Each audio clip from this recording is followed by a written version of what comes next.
मैं मीना सर स्वागत करता हूँ आपके सक्सेस पॉइंट क्लासेस बेतिया में। आज हम लोग का टॉपिक होगा most VVI question objective math. Bihar board के लिए बहुत अच्छा है और आपको पढ़ना भी है ना। तो इसमें का फर्स्ट क्वेश्चन है, निम्नलिखित में से कौन सा द्विघात समीकरण है। अब आपको द्विघात समीकरण जानने के लिए आपको मैं बता दूं कि द्विघात, बात समझ रहे हैं ना, द्विघात समीकरण। तो सबसे पहले द्विघात पे हम लोग चर्चा करेंगे द्विघात क्या होता है। द्विघात का मतलब यहाँ पे देखिएगा, द्वि को अलग कर दीजिए, द्वि हो गया और प्लस घात को अलग कर दीजिए, राइट। तो द्वि का मतलब 2 होता है और घात का मतलब पावर है ना, क्या होता है पावर। जैसे मान लीजिए x का पावर 2 यानी कि घात हो गया ये है ना, यानी 2 का पावर 3 ये भी पावर क्या हो गया, घात हो गया। यानी कि जो हमारे पावर के रूप में रहता है ना, संख्या के ऊपर रहते हैं उसको क्या कहते हैं हम लोग, पावर कहते हैं यानी घात कहते हैं, राइट। 2x का पावर 3 तो यानी कि कितना हो गया इसका पावर 3 यानी घात कितना हो गया 3। तो कह रहा द्विघात यानी कि चर का घात कितना होना चाहिए 2, चर का सबसे ज़्यादा घात क्या होना चाहिए 2। तो मान लीजिए 2x² प्लस 5x प्लस 3, तो ये तो द्विघात हो गया। लेकिन बात करते हैं समीकरण किसको कहते हैं। समीकरण का मतलब ये होता है कि जिसके पास LHS और RHS और RHS दोनों साइड हो, या एक और तरीका अच्छे से समझ लीजिए, ऐसे मतलब बहुपद जिसमें क्या इक्वल का साइन हो, क्या हो इक्वल का साइन हो, है ना। यहाँ पे 0 हो सकता है, 1 2 2x 5x कुछ भी हो सकता है ना। लेकिन देखिए यहाँ पे LHS साइड आ गया, यहाँ पे RHS साइड आ गया। जिसमें भी आप पढ़ रहे हैं, जिसमें भी आप पढ़ रहे हैं, तो अगर उसके अंदर ठीक है क्या आ रहा है, उसके अंदर बराबर का साइन आ जाए ना तो समीकरण बन जाता है। क्या होता है, किसी भी बहुपद में या फिर जो भी पढ़ रहे हैं हम लोग उसमें अगर इक्वल का साइन है तो क्या हो जाएगा, वो समीकरण हो जाएगा। यानी कि अब ये बन गया द्विघात समीकरण। बात समझ में आया। सॉरी यहाँ पे लिख लीजिए 3 बराबर 0 लिख लीजिए। तो यहाँ पे ये भी है बराबर का भी चिन्ह है और जो सबसे बड़ी घात क्या है 2। तो जब सबसे बड़ी घात 2 तो क्या हो जाएगा द्विघात। तो द्विघात समीकरण बन गया कि नहीं बन गया, बन गया कि नहीं। अब देखिएगा तो आपको चेक करना है कि द्विघात समीकरण कौन है, ये है कि या ये है या ये है फिर या ये है। तो सबको क्या करना पड़ेगा, एक एक करके आपको सॉल्व करना पड़ेगा, राइट। अब यहाँ पे आते हैं हम लोग है ना। तो यहाँ पे देखिएगा x + 2 और x - 2 है ना, और यहाँ पे क्या लिखा है x² - 4x²। ठीक है, हमारा A नंबर क्वेश्चन है, ये आंसर नहीं है, हमको चेक करना है। देखिएगा इसको गुणा कीजिएगा तो क्या हो जाएगा A², फिर इसी को इससे गुणा कीजिएगा क्या होगा 2x, फिर इसको + 2x, फिर -4 क्योंकि 2 दूना 4 होता है ना। चलिए और यहाँ पे आएगा x² - 4x²। देखिएगा ये और ये दोनों खत्म हो जाएगा, ठीक है। तो x² माइनस का क्या है 4 और यहाँ पे देखिएगा x² - 4x²। अब एक बात तुम बताओ, हम क्या करते हैं इस ये x प्लस में है और ये x प्लस में, तो कट जाएंगे। देखो तो नहीं तो कर देख लो इसे x², ठीक है यहाँ पे। या फिर एक काम करो, इसको घटा भी तो सकते हैं ना।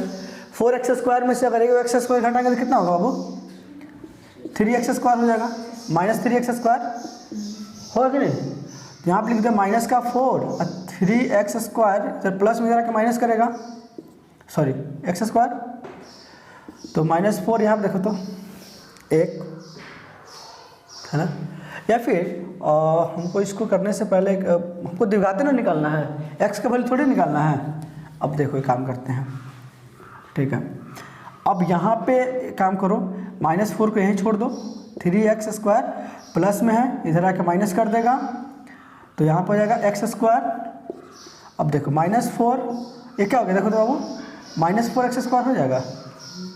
अब इसको इधर खींच लो, इधर खींच लो, तो माइनस में तो इधर प्लस हो जाएगा, +4x² और ये क्या माइनस में तो -4 रह जाएगा, बराबर क्या बच गया 0। तो बताओ द्विघात समीकरण बन गया कि नहीं बन गया। जिसका घात क्या हो 2 हो उसको द्विघात समीकरण कहते हैं। तो यहाँ पे द्विघात समीकरण हमारा ये होगा कि नहीं होगा।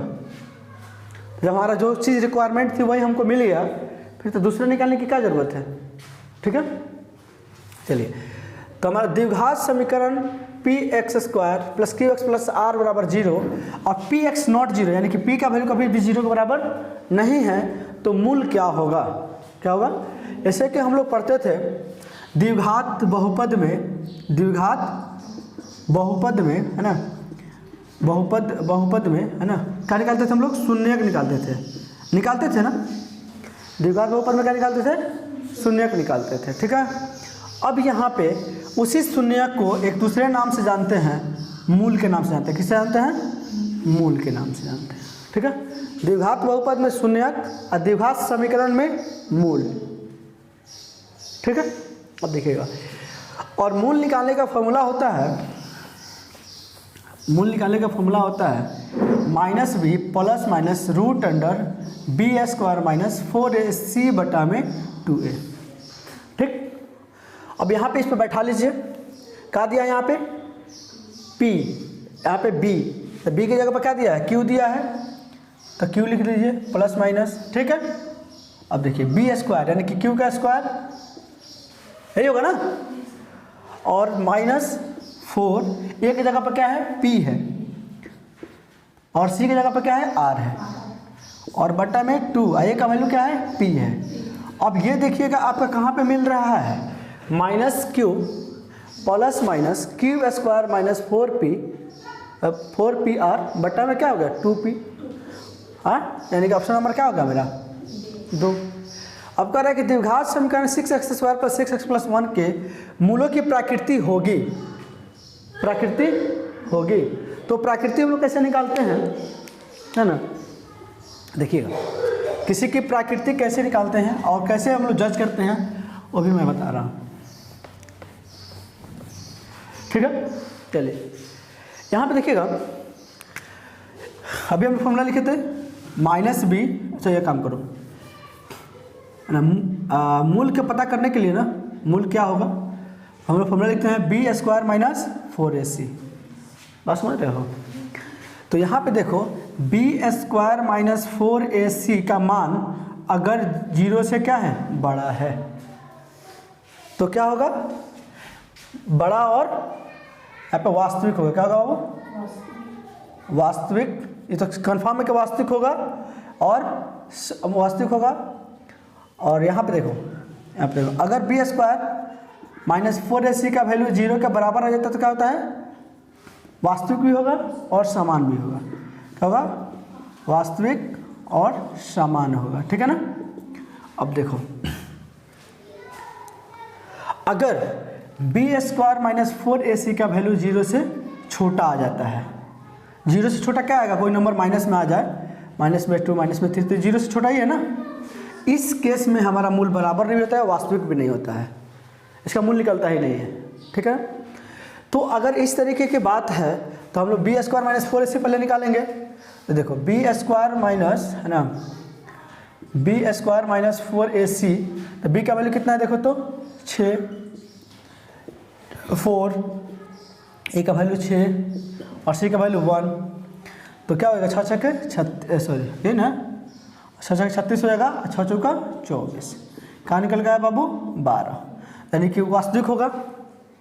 वास्तविक होगा लेकिन बराबर तो नहीं होगा ना, क्योंकि 0 के बराबर नहीं है, तो वास्तविक और असमान होगा। क्या होगा? वास्तविक और असमान होगा, राइट। अब देखते हैं, कह रहा कि समांतर श्रेणी 1/3, एक ये है ना, 15वां पद क्या होगा? 15वां पद पूछ रहा है, बात समझ रहे हो ना? क्या पूछ रहा है? 15वां पद पूछ रहा है। तो सबसे पहले समांतर श्रेणी का मतलब हम समझ लेते हैं। क्या समझ लेते हैं?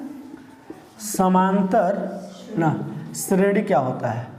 समांतर श्रेणी का मतलब समान अंतर वाला सीरीज, समान अंतर वाला सीरीज। मान लो यहाँ पे 2, 3, 4, 5, 6, 7 एक सीरीज है कि नहीं है? अब इसमें देखो एक का गैप है, हर जगह एक का गैप है, तो ये इसी को कहते हैं समांतर श्रेणी। एक श्रेणी में जाता है। मान लो हमारे घर का जो छत सीढ़ी चढ़ने वाला होता है ना, अगर सीढ़ी जो चढ़ने वाला होता है तो क्या एक 3 फीट का होता है और दूसरा 2 फीट का होता है, फिर 1 फीट का होता है? और उसका लेंथ जो चढ़ने वाला कदम रखने वाला होता है इक्वल होता है, बराबर होता है ना। उसी तरह अगर मान लो जैसे हम लोग सीढ़ी जो घर में किसी चीज़ को गांव देहात में रखना, बांस का सीढ़ी होता है, तो एकदम सेम डिस्टेंस पे बनाया जाता है उसको, जो उसमें पैर रखने वाला बनता है ना वो सेम डिस्टेंस पे बनता है, ठीक है। तो वो भी क्या है, एक समांतर श्रेणी है। यानी कि समांतर श्रेणी का मतलब क्या है, दो नंबरों के बीच जो है ना, दो या दो से अधिक नंबर, जितने भी नंबर दिया है सब में कितने गैप होने चाहिए, समान गैप होना चाहिए। अगर एक है तो एक, जैसे मान लो यहाँ पे मैं एक एग्जाम्पल और ले रहा हूँ, 2 4 6 8 10, देखो तो इसमें 2 का गैप है, 2 का गैप है, 2 का गैप है, 2 का गैप है, राइट। अगर यहीं मैं लिख देता 2 3 4 6 8 10, यहाँ देखो 1 का गैप है, यहाँ पे भी क्या है 1 का गैप है, 2 2 और 2, तो कहोगे सर ये भी एपी है, नहीं है, क्योंकि समान अंतर है इसमें, नहीं है। जिसमें समान अंतर उसको क्या कहते हैं, एपी कहते हैं, यानी समांतर श्रेणी कहते हैं। बात समझ में आ रहा है। समान अंतर, समांतर का मतलब होता है समान अंतर, तो समान अंतर का मतलब समांतर श्रेणी। अब देखो यहाँ पे हमारे पास ये दिया हुआ, क्या दिया है, 1/2, 1 3/2, 2 का कौन सा पद पूछ रहा है, 15वां पद, 15वां पद। 15वां पद का मतलब n बराबर क्या हो जाएगा, 15। सब 15 पद 15वां संख्या पे, हाँ, एक पे, दूसरा, तीसरा, चौथा, 5वां, 6ठा, 7वां, 8वां करते करते जाएंगे, तो किस पद पे बैठा है, 15वां पद पे कौन सा नंबर होगा, राइट। तो हम लोग किसी भी पद को A15 निकालने के लिए A+14D कर देते हैं, जितना निकालना रहता है ना उसमें से एक घटा के D के साथ कर देते हैं, ठीक है। अब A15, A का वैल्यू देखो तो यहाँ पे दिया है, फर्स्ट वाला को A मानते हैं, और उसके बाद A1 A2 है ना, A3 A4 A होता है ना। चलो A बराबर क्या हो गया, 1/2 प्लस 14। अब देखो D कितना है, D कैसे निकलता है, ये A2 हो गया, ये A1 हो गया, तो हम लोग D निकालने का फॉर्मूला क्या होता है, A2 माइनस A1। A2 का वैल्यू कितना है 1 और A1 का वैल्यू है 1/2, बाई 1 कर देंगे, ठीक है। तो बाई 1 करेंगे, देखो तो यहाँ पे 2 और 1 कैल्शियम कितना होता है 2, 2 एकम 2 माइनस 1 यानी कितना आ गया 1/2। अंतर कितने का बाबू, 1/2 का, ठीक है ना। तो चलो जब हम A15 निकालेंगे तो 1/2 और प्लस 2 7 14। अब इसको बाई 1 कर लो, है ना, यहाँ पे A15, तो देखो 2 और 1 कैल्शियम 2 1 है ना, 1 होगा, अब प्लस 7 दूना 14, कितना हो जाएगा देखो तो 15/2। अब तुमको ये सब कुछ लिखने की ज़रूरत नहीं है ना। अब तुम लोग चाहे जैसे भी प्रैक्टिस करो, प्रैक्टिस करके शॉर्टकट निकालने की कोशिश करना, पूरा डीपली लिखने की जरूरत नहीं है। तो देखो तो 15/2 इसमें कहीं है, बी नंबर हमारा आंसर हो जाएगा, होगा ना, ठीक है। तो आगे बढ़े। अब क्वेश्चन नंबर क्या है हमारा 5। क्वेश्चन नंबर 5 क्या है, देखते हैं इसको, है ना। तो देखते हैं क्वेश्चन नंबर 5 में क्या है, फटाफट इसको करते हैं। चलो, कह रहा है निम्नलिखित में कौन सा समांतर श्रेणी में नहीं है, समांतर श्रेणी में नहीं है, यानी कि समान अंतर नहीं है। आप समझ रहे हो ना, समांतर श्रेणी में नहीं है, तो समांतर श्रेणी का मतलब उसमें असमान अंतर नहीं है ना। अब देखो यहाँ देखो, यहाँ पे अगर ये 5 है, इसको अगर गुना करके हम सिंपल फॉर्म में चेंज कर ले, यहीं पे पहले एक ए नंबर चेक कर लेते हैं। 5 देखो तो 2 दूना 4, सॉरी 4 दूना 8 1 9, 9/2, फिर 4, फिर कितना 3 दूना 6 1 7।